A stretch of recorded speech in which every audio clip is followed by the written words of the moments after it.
अस्सलाम वालेकुम। कैसी है मेरी यूट्यूब फैमिली। उम्मीद है कि सब ठीक ठाक बिल्कुल खैरियत से होंगे और जहाँ कहीं भी होंगे अल्लाह ताला की हिफाजत में होंगे।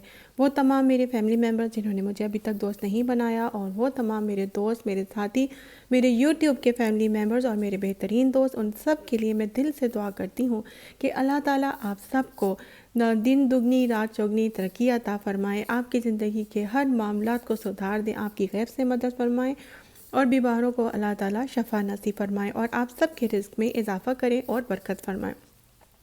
जैसा कि आप जान रहे थे कि कुछ दिनों से मैं ब्लॉग नहीं बना पा रही थी क्योंकि घरेलू मसरूफ़ियत भी थी और बच्चों के एग्ज़ाम्स भी अभी चल रहे हैं, उन सब को लेकर बहुत ज़्यादा मसरूफ़ियत है। लेकिन इंशाल्लाह ताला मैं अब कोशिश करूँगी कि जब भी हो सके मैं ब्लॉग्स अपने जल्द अज़ जल्द जो है वैसे ही रूटीन में आ जाऊँ। मैं ख़ुद आप लोगों को बहुत मिस करती हूँ। आप लोगों का बहुत बहुत शुक्रिया आप लोगों के प्यारे प्यारे कमेंट्स का। बस दिन रात जो है वो यहीं गुज़रते हैं और अल्लाह ताला तमाम लोगों के दिन रात बहुत अच्छे गुजारे और सबकी बहुत मदद फरमाए। कभी कभी मैं अपने रब के सामने झुक कर बैठ जाती हूँ, हाथ फैलाकर बस रोना शुरू कर देती हूँ। मुंह से बोलती कुछ नहीं क्योंकि वो मेरे दिल की बातें जानता है।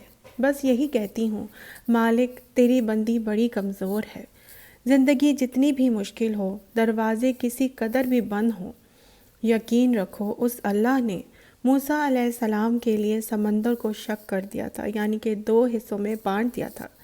वही अल्लाह तमाम बंद दरवाज़ों को खोलने पर कादिर है। उसी अल्लाह पर भरोसा और यकीन रखें। अल्लाह ताला हमेशा मदद फरमाते हैं अपने बंदों की और उनको कभी बेसहारा नहीं छोड़ते हैं। दिल छोटा मत करें, वो रब देख रहा है, वो रब सुन रहा है, वो तुम्हारी खामोशी में छुपे दर्द तक को महसूस कर रहा है।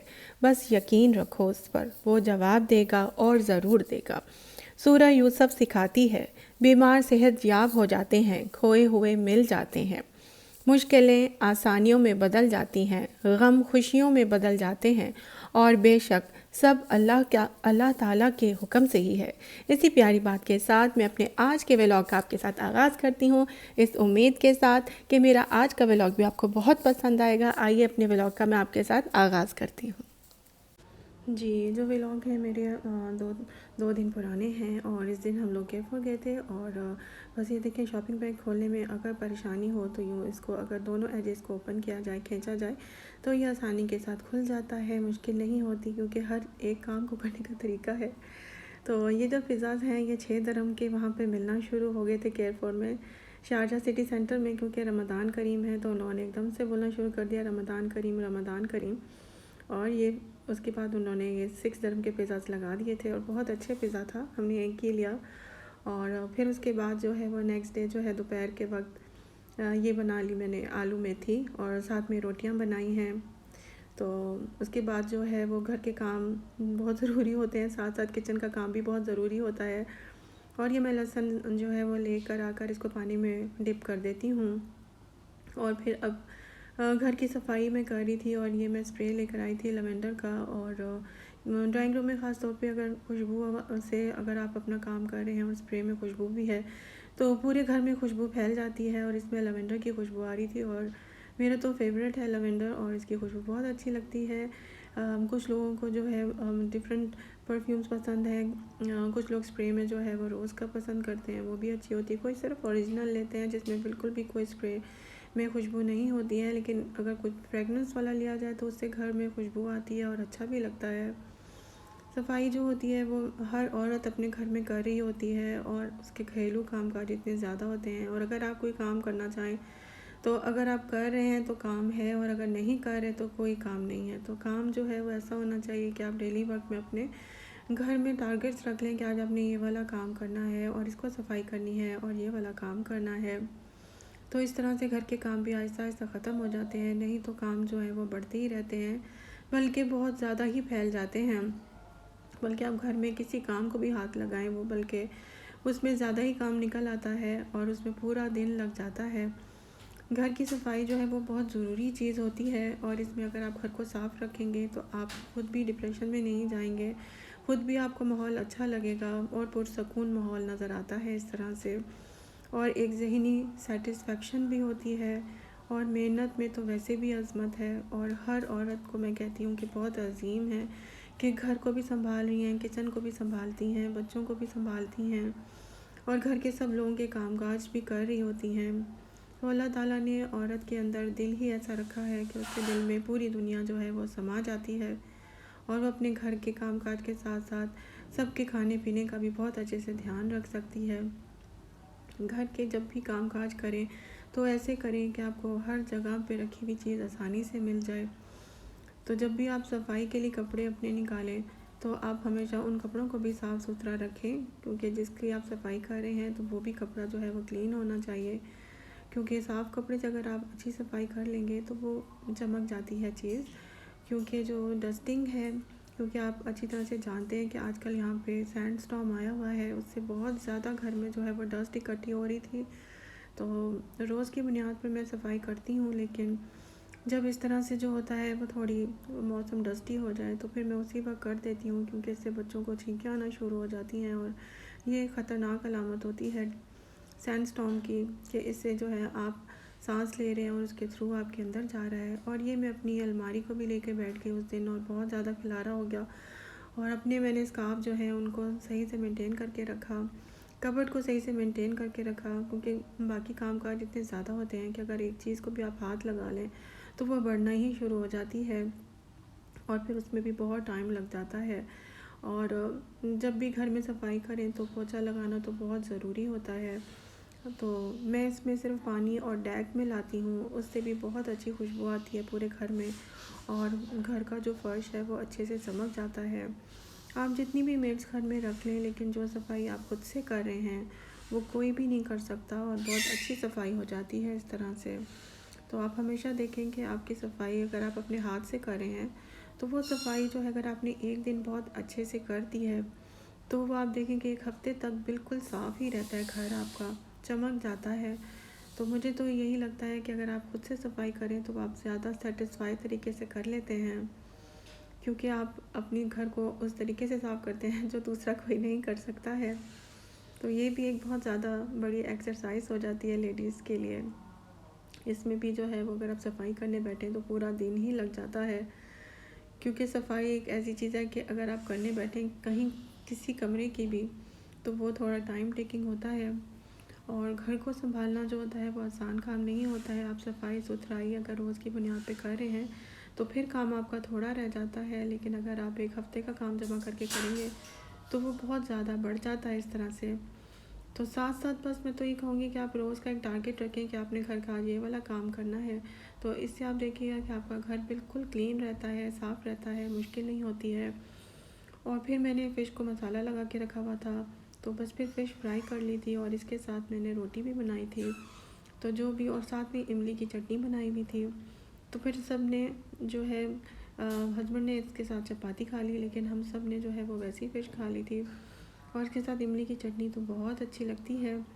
और मैं पपीता भी लेकर आई थी, कच्चा पपीता, और उसको पीस के मैंने रख लिया, अदरक को पीस के इस तरह से मैंने ट्रेस में रख लिया और एक एक रात पूरा चाहिए होता है इनको फ्रीज़ होने के लिए। उसके बाद मैं इनको अलग-अलग लिफाफे बना के रख लेती हूँ, क्योंकि पपीता बहुत ज़रूरी होता है। अगर आप चिकन या फिर गोश्त का काम कर रहे हैं तो उसके लिए बहुत ज़रूरी होता है। अगर आपने इसको अच्छे से पीस लिया है तो फिर आप इसको निकाल के उसी वक्त अगर यूज़ करें तो बहुत आसानी से यूज़ हो जाता है। और इसी तरह से जो है वो लहसुन भी मैंने इसी तरह से पीस लिए और उनको ट्रेज़ में जो है वो मैं डाल के रख रही हूँ, क्योंकि पपीता और अदरक की वजह से ट्रेज़ मेरी ख़त्म हो गई हुई थी, इसलिए मैंने लहसुन को जो है वो निकाल के साफ़ किया। फिर उसको जो है वो मैंने पीसा, लेकिन जब मेरी ट्रेज़ खाली हुई तब मैंने पीसा था। और क्योंकि नेक्स्ट डे जो था वो तभी इसमें से मैं निकाल पाई, क्योंकि एक दिन तो चाहिए होता है फ्रीज़ होने के लिए चीज़ों को। तो जी अब इसमें लहसुन भर के रख रही हूँ और ये बहुत काम आते हैं लहसुन अदरक। अगर आप इस तरह से पीस के रख लें, अदरक जो होता है वो कुछ दिनों तक सूख जाता है, तो इससे बहुत अच्छा रहता है। और ये आज मैं बना रही हूँ नमक पारे, और इसके लिए सबसे पहले मैंने लिया है 1 कप मैंने लिया था मैदे का, हाफ़ टी स्पून मैंने लिया है नमक और 1 टीस्पून मैंने लिया है ज़ीरा। नमक पारे में ज़ीरा ज़्यादा डलता है, सॉल्ट भी थोड़ा ज़्यादा लगता है। और मैदा 1 कप लिया है मैंने, और इसके अंदर मैंने घी यूज़ किया है 1/4 कप। तो अगर आप इसके अंदर 2 कप मैदा ले रहे हैं तो आप हाफ़ कप यूज़ करेंगे घी का। तो याद रखिए कि अगर आप चाहते हैं कि आपके नमक पारे जो है वो कुरकुरे मज़ेदार से बने तो आप इसके अंदर घी यूज़ करें, लेकिन अगर आपने ऑयल यूज़ किया तो वैसे कड़क और उस तरह से कुरकुरे नहीं बनेंगे, वो बहुत सख्त हो जाएंगे। तो इनके लिए बनाने की इसके अंदर टेक्निक ही ये है, या इसमें एक सीक्रेट जो है वो यही है कि आप इसके अंदर घी यूज़ करेंगे। और अब इसके अंदर जो है वो मैं थोड़ा थोड़ा सा पानी डाल के इसको गूंदती जा रही हूँ, लेकिन किसी वक्त अगर आपसे पानी ज़्यादा डल जाए तो आप इसके अंदर थोड़ा सा मैदा बिल्कुल यूज़ कर लें और उसको जो है वो आपने सख्त गूंदना है। जिस तरह से आप रोटियों के लिए आटा बनाते हैं उससे थोड़ा सा सख्त ही गूंदेंगे, लेकिन उससे नरम हम नहीं करेंगे। तो इस तरह से आपने इसको अच्छे से गूंदना है, क्योंकि आटा जो है वो जितना अच्छा गूंदा जाएगा उतने अच्छे नमक पारे बनेंगे। बस ये भी एक आप समझें कि एक आपका हुनर है कि आप आटे को जो है वो हर तरह के चीज़ें बना रहे हैं, लेकिन हर एक आटा डिफरेंट बनता है। किसी का बहुत सॉफ्ट बनता है, किसी का से ज़्यादा सॉफ्ट होता है, किसी का बहुत ज़्यादा सख्त होता है और किसी का हमें दरमियाना गूंदना पड़ता है। और ये सब होती हैं ट्रिक्स, होती हैं टेक्निक्स, होती हैं इनमें खाने पकाने में। और इसमें अब आप इसको इतने अच्छे से गूँदें कि इसके अंदर जो है वो आपको मुलायम हो जाए, लेकिन आटा जो है वो सख्त होगा, नरम नहीं बनाना है। तो इस तरह से मैं इसको गूँध रही हूँ। मैंने जो इसमें ज़ीरा यूज़ किया है वो मैंने इसी तरह से निकाल के डाल लिया है, लेकिन अगर आप इसको थोड़ा सा भून के डालें तो भी आप डाल सकते हैं, लेकिन मुझे इसी तरह से पसंद है क्योंकि उसमें फ्राई होता है जब, तब भी इसकी खुशबू बहुत अच्छी आती है। लेकिन अगर आप चाहते हैं कि नमक पारों में बहुत ज़्यादा खुशबू हो ज़ीरे की, तो आप इसके अंदर भुना हुआ जो है वो ज़ीरा वो यूज़ कर लीजिए।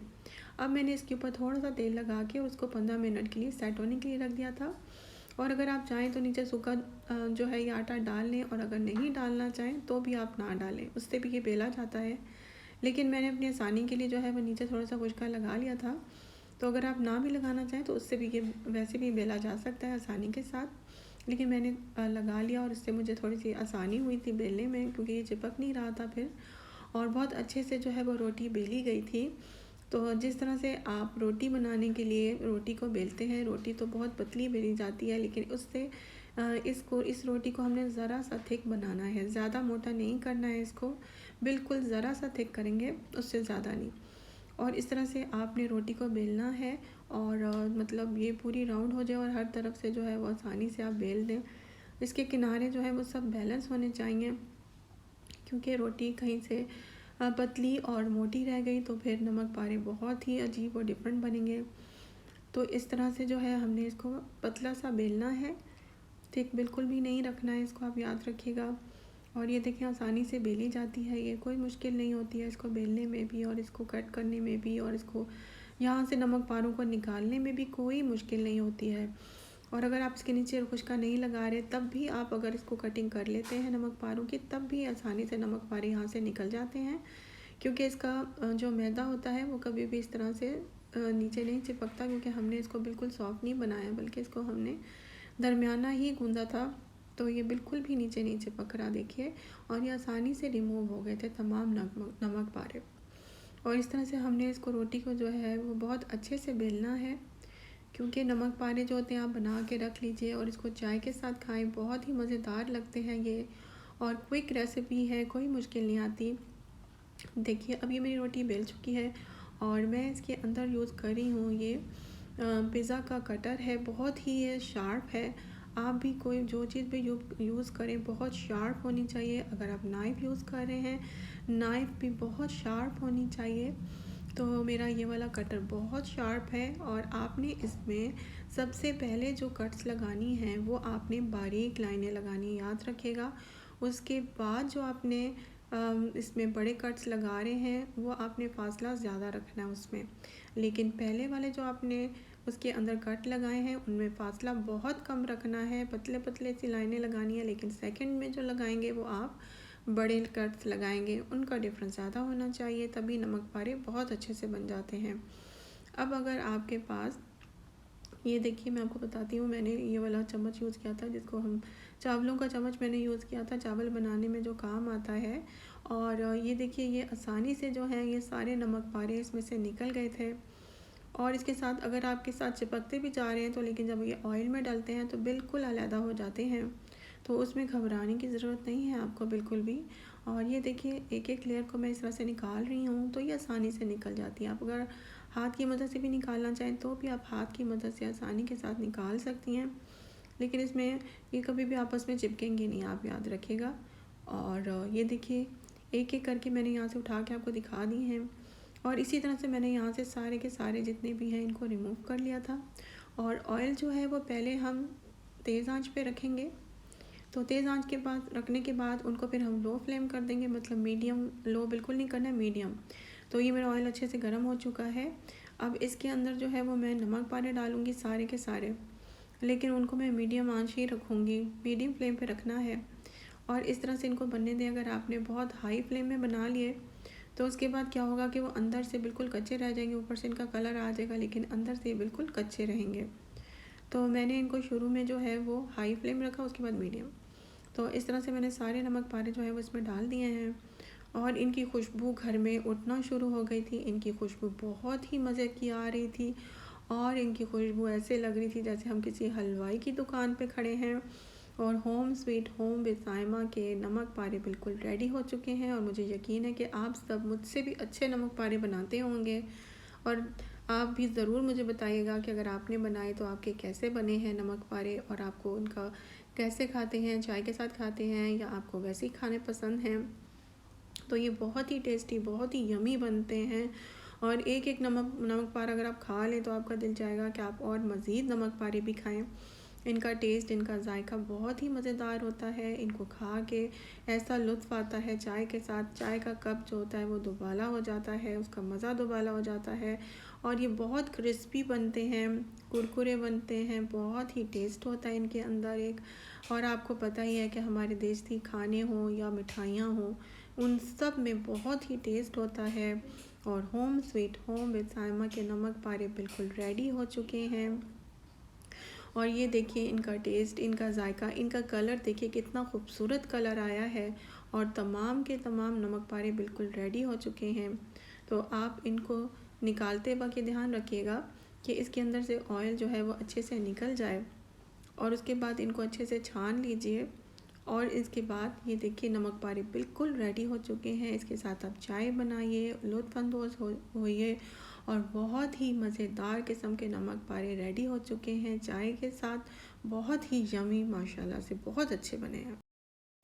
मुझे उम्मीद है कि मेरा आज का व्लॉग भी आपको बहुत पसंद आया होगा। और व्लॉग बनाते वक्त मुझसे किसी किस्म की भी कोई भी गलती हो गई हो तो उसके लिए मैं आपसे माज़रत चाहती हूँ।